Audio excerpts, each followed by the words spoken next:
What is up, guys? Today we got the LTZ in here. Now this is a little bit of a farewell to the LTZ video.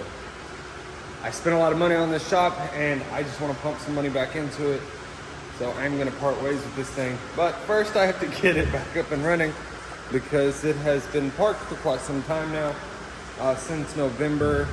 Still on the fence knowing if I want to for sure sell it or not, but at the same time, you know, you gotta do what you gotta do. Business is more important.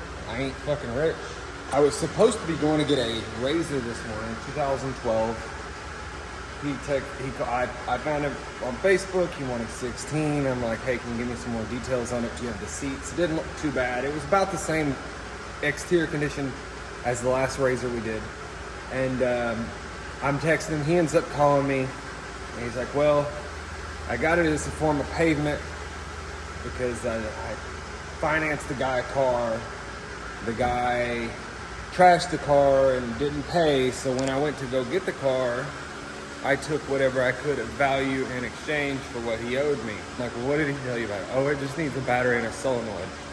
Okay, yeah, that sounds like bullshit. And I said that.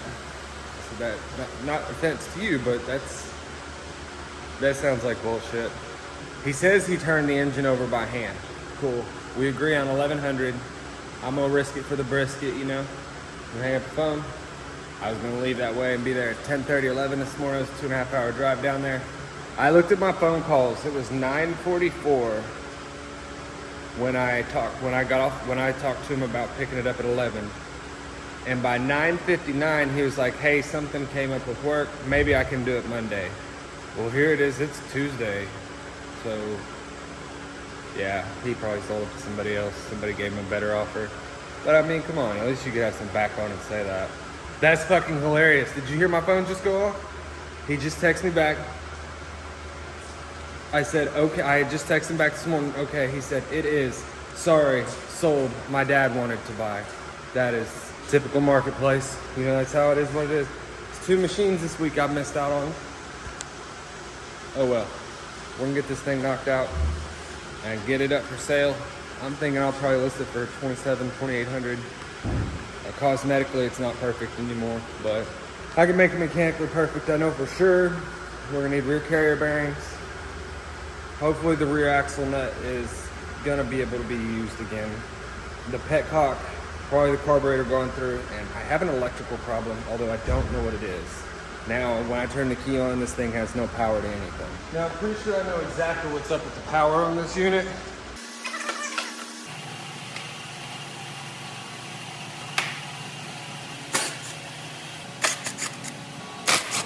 So I'm pretty sure my issue is right in here. I got the key on. I managed to find it. It will kick on. Soldered all these wires together, what I thought was pretty well, but it's either this or with the tether. Okay, all of my connections are good there, so I bet it's with the tether. I ain't gonna lie, now I'm a little bit at a loss because I thought I knew exactly what was wrong with this thing. Try disconnecting the tether. Let's see what that does. See if it changes anything.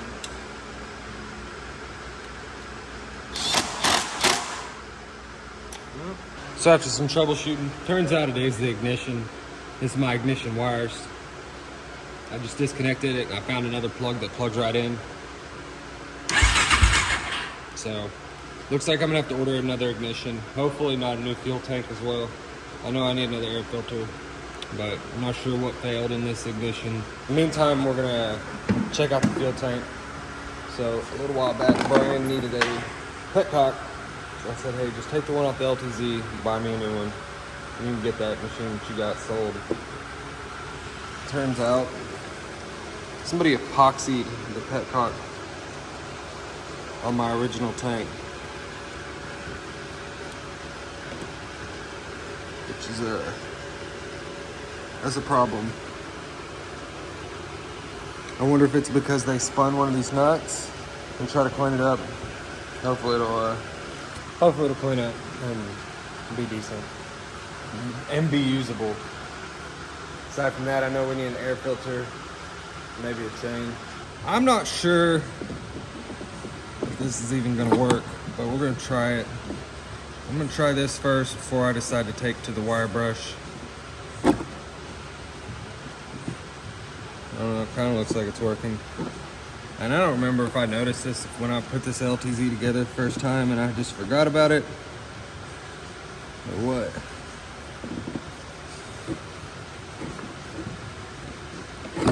Because I know for a fact that I had that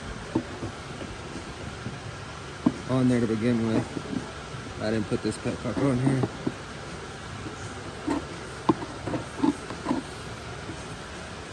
I don't want to gouge that up too much. Let's see what wire brush does to it. Alright, that's not too abrasive.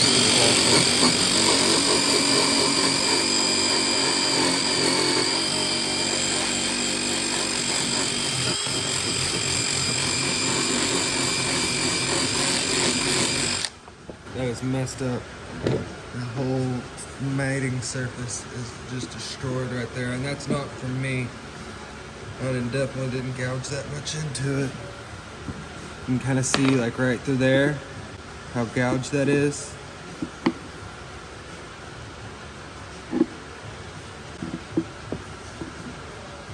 Golly, look at that. This tank is all decked up. There's no way that that's gonna seal. The mating surface, just for example, it is right there on that, and that will never seal properly. Looks like I will have to buy a tank. And next up is carrier bearings. Now I know when I put this on here, I wasn't sure if I'd be able to get it off. And the problem with these is the DuraBlue requires you to use their nut as well. I know this nut was not fun to put on. And I'm kind of thinking it's gonna be just as much of an issue to get off.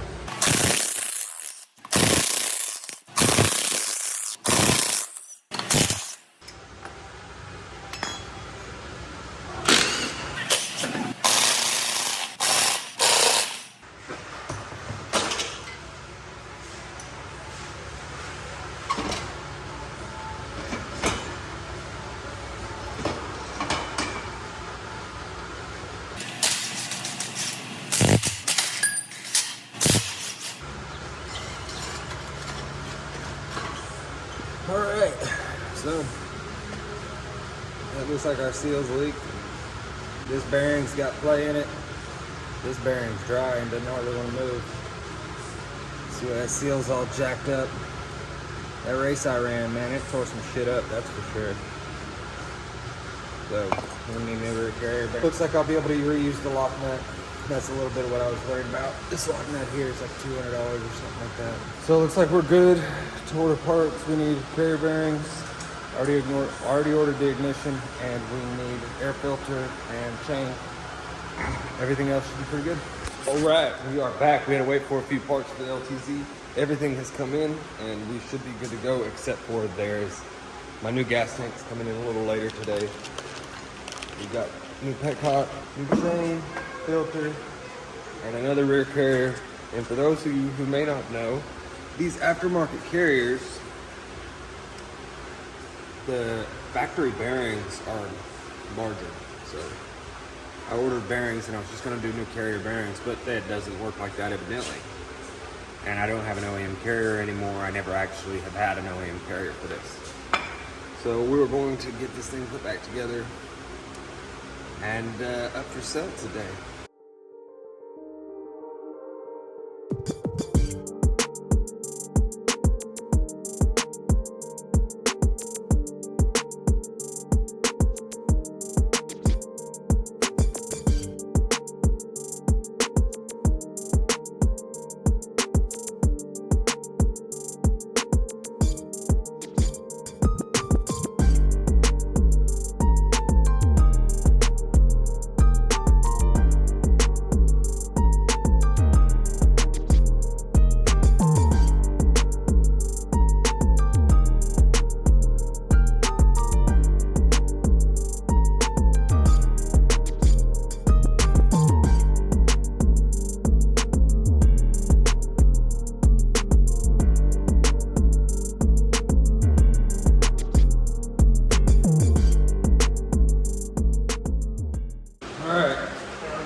filter, and I'm gonna put the test bottle on it, test fire this thing, and make sure everything's running good. You're the kind of person that wears gloves. I just found these new ones on Amazon. They come in a shiny box, which is cool, but like I've been buying the Raven gloves from O'Reilly, and when they went up to $30, I decided I'd look around. These ones are much nicer. Like you can actually put some force into them. They don't rip quite as easily either, even though it is also a thinner glove. Hey, look at that. She dirty. That must have been all from that race. And you gotta oil these filters too. I use the K&N filter oil. I basically, like, I spray it on there. Try not to get it too thick or you end up with oil in your top end. And just kind of work it in like that. That's what I do. Because the oil filter helps catch the small particles.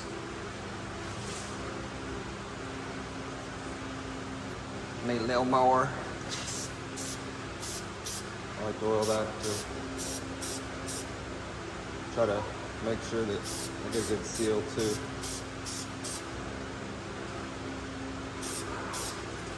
Should be all about uniform, the same color, just don't go overboard, use too much. Yeah, boy. Pink and blue. All right, let's see how this thing still purrs.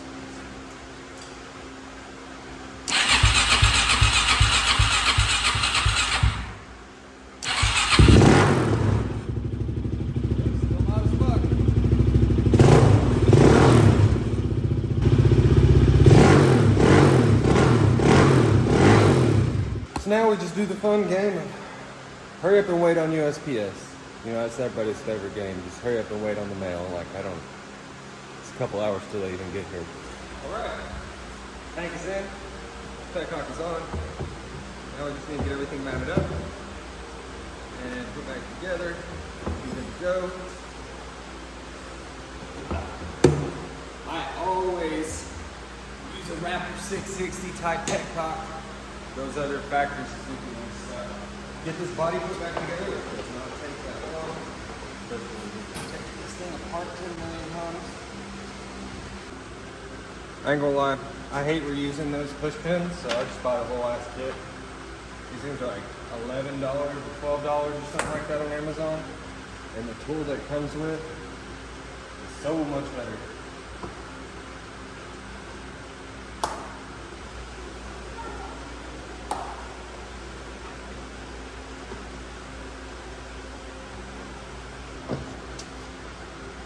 Put some gas in it.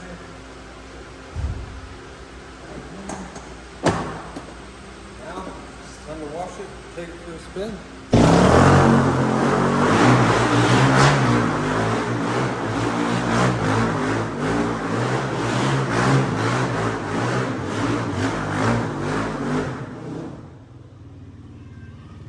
All right, well that's it. And if you've seen that, I can only do so many circles before I get dizzy and it makes me want to throw up.